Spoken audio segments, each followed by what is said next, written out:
Budget में मुख्यमंत्री नायब सिंह सैनी द्वारा रेवाड़ी को बड़ी सौगात देने को लेकर जहां रेवाड़ी के विधायक लक्ष्मण यादव ने उनका आभार जताया, वहीं रेवाड़ी के विधायक लक्ष्मण यादव ने पूर्व मंत्री कैप्टन अजय सिंह यादव पर बिना नाम लिए कटाक्ष करते हुए कहा कि रेवाड़ी के फाइनेंस मिनिस्टर होने के बावजूद रेवाड़ी को कभी नहीं मिली बड़ी सौगात। देखिए क्या कहा न्यूज अपडेट को विधायक लक्ष्मण सिंह यादव ने।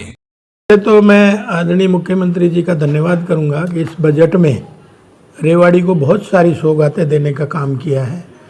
32,327 करोड़ रुपए का एक नमो मेट्रो कॉरिडोर जो आएगा, जिसका रेवाड़ी को भी स्पेशल बावल को फ़ायदा होने वाला है, उसका भी इस बजट में एलोकेशन किया है।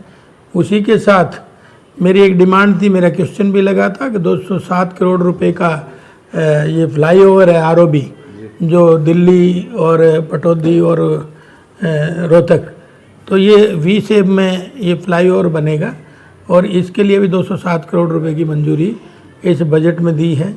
उसी के साथ साथ 6 जो हैं हरियाणा में मिल्क प्लांट हैं, तो 6 में से अब 2 और दिए हैं सीएम साहब ने। एक अम्बाला में दिया है और एक रेवाड़ी में दिया है, जिसकी कीमत भी 300 करोड़ के आसपास ये है, बनेगा। और ठीक इसी तरह से आप देखेंगे कि हॉस्पिटल भी जो हमारा 200 बेड का है जिला हॉस्पिटल, उसको 300 बेड का बनाने का भी घोषणा इस बजट में हुई है। इसी के साथ साथ धारवेड़ा में आप देखेंगे कि जो हमारा हॉस्पिटल था पीएचसी, उसको भी अपग्रेड करने की इसमें घोषणा बजट उसमें एलोकेशन में लिया है। और एक आयुष औषधालय किसी गांव में बनेगा, उसका भी इस बजट में किया है। और साथ ही साथ एक नया फायर स्टेशन बनेगा, उसकी भी एक नई तरीके से उसकी नींव रखी जाएगी। और उसी के साथ बड़ी चीज़ क्या है कि जैसे मान लीजिए निवेशक आते हैं हमारे बाहर से, तो उनको एक छत के नीचे सारी सुविधाएं मिल जाए, उसका भी इस बजट में प्रबंध किया गया है। हमारे मुख्यमंत्री जी ने ये तीनों शहरों को, जैसे आपके गुरुग्राम है, जैसे आपका मानेसर है और आपका रेवाड़ी है, तो एक सेक्रेटरीट उनको बना के देंगे ताकि एक छत के नीचे उनको प्रॉपर सारी चीज़ें मिल जाएं। ये भी बड़ी बात, रेवाड़ी उस पर भी जुड़ा है। एक आप देखेंगे कि रेवाड़ी में आईएमटी की भी घोषणा इस बजट में हुई है। और इसी के साथ साथ 8000 ईडब्ल्यूएस के मकान बनेंगे, जिसमें रेवाड़ी का भी मुख्य हिस्सा रहेगा। तो मैं ये समझ सकता हूँ कि इतनी सारी एलोकेशन इस बजट में रेवाड़ी के लिए हुई है, तो मैं तो इसके लिए मुख्यमंत्री जी का धन्यवाद करूँगा कि उन्होंने रेवाड़ी, और पहली बार मैं देख रहा हूँ कि इतनी घोषणाएँ रेवाड़ी के लिए हुई है। मैंने तो जब से राजनीति में आया हूँ हुआ होगा, लेकिन मेरे याद में ऐसा नहीं है कि इतने बजट में कई बार रेवाड़ी बोला जाए। जबकि जो फाइनेंस मंत्री होते थे रेवाड़ी के, उन्होंने भी कभी इतना जिक्र नहीं करा जितना हमारे मुख्यमंत्री जी ने रेवाड़ी का जिक्र किया है। तो इसलिए मैं ये कह सकता हूँ कि अब रेवाड़ी बदलाव की तरफ है। ठीक उसी तरह से हमने पानी की डिमांड रखी थी, क्योंकि पानी भी नहीं है और लोग ये कहते हैं कि विधायक पानी मांग रहा है सरकार से, दूसरे लोग कहते हैं।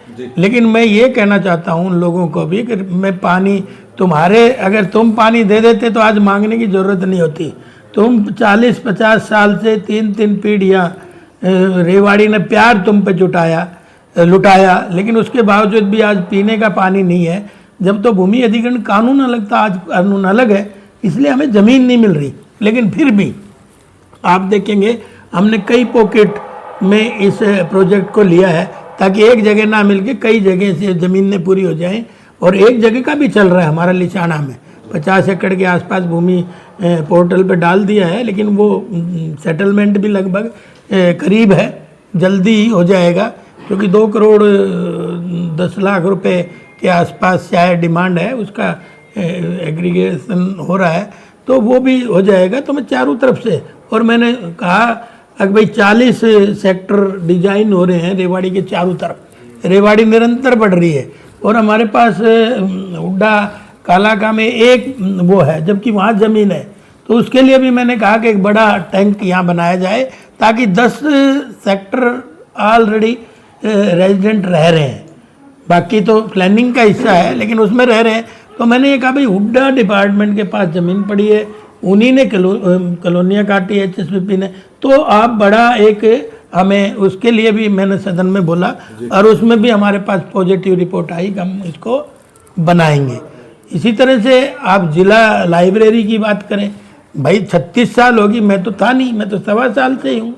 36 साल किसको दोष दोगे जब डिस्ट्रिक्ट लाइब्रेरी नहीं बनी। मैं बंगाल में गया, 1800 ईस्वी की लाइब्रेरी है, तभी मैं जब भी लेख पढ़ता हूँ बंगाल का जिक्र जरूर मिलता है, क्योंकि उनको पहले से प्लेटफॉर्म मिल गई, सुविधाएं मिल गई, आज वो इंटेलिजेंट हो गए। हमारे 36 साल से कहाँ सो रहे थे। तो ये तो कहते हैं ना, हाथ कंगन को आरसी क्या, पढ़े लिखे को फारसी क्या। तो एक इस तरह से जिले का कोई विजन नहीं था, हमारी रेवाड़ी का कोई विजन नहीं था नेताओं का। तो आज वो चीज़ें हमने सारी ठीक करनी पड़ रही हैं और आप निरंतर देख भी रहे होंगे कि लगातार ठीक हो रही हैं।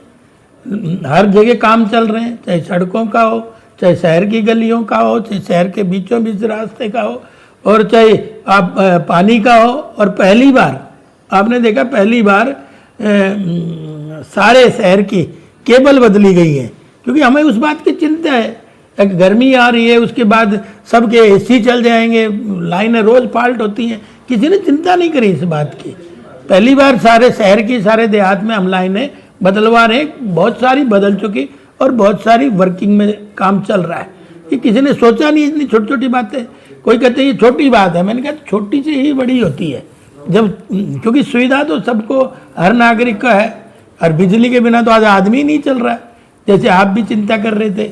तो इसलिए मैं ये कहना चाहता हूँ, इन सब चीज़ों की चिंता अगर शुरू से करते हैं तो शहर की दशा और दिशा कुछ और होती। आज हम उसमें प्रयास कर रहे हैं, लगातार हैमरिंग कर रहे हैं, मुख्यमंत्री भी घोषणा कर रहे हैं, रैलियाँ भी कर रहे हैं, मीटिंगें भी कर रहे हैं, जगह जगह कोशिश कर रहे हैं, हर दफ्तर में भी जा रहे हैं, ताकि कुछ रेवाड़ी का भला हो जाए, क्योंकि लोगों ने भरपूर मात्रा में मुझे आशीर्वाद दिया है। तो इसलिए मैं भी रात दिन करके एक लग रहा हूँ कि जल्दी से रेवाड़ी जो है, और ये जो V2 रोड बन रहा है 120 मीटर का, ये भी मैंने उठाया जब अजीत बालाजी जोशी थे हमारे DC, तो वो चीफ एडमिनिस्ट्रेटर थे हुड्डा के। तो हमने कहा जी कुछ दे दो आप, ये ज़मीन तो पड़ी है। तो उस समय ही हमने इसको V2 का भी पैसा सैंक्शन कराया। आज देखना ये बहुत बड़ा गलियारा रेवाड़ी का खुलने वाला है। आने वाले समय में रेवाड़ी बदलता हुआ आपको नज़र आएगा, ऐसा विश्वास है। और जब 50 साल में कुछ नहीं हुआ, हमारे 1.25 साल में हम अपना हिसाब दे रहे हैं, हर बार दे रहे हैं, निरंतर दे रहे हैं। कहाँ बस स्टैंडों के 2-2 बस स्टैंड कहाँ थे? 13 में पत्थर लगा के चले गए चुनाव के समय, क्यों भाई उसके बाद क्यों नहीं करा? आज उन पर दोनों पे काम चल रहा है। धारवेड़ा का बस स्टैंड पे भी काम चल रहा है, अपना रेवाड़ी के बस स्टैंड पे भी काम चल रहा है। तो निरंतर हम तो उसमें लगे हुए हैं और हम चाहते हैं कि रेवाड़ी ने जो प्यार हम पे लौटाया, हम भी उसी ऊर्जा के साथ हम रेवाड़ी को आगे बढ़ा सकें।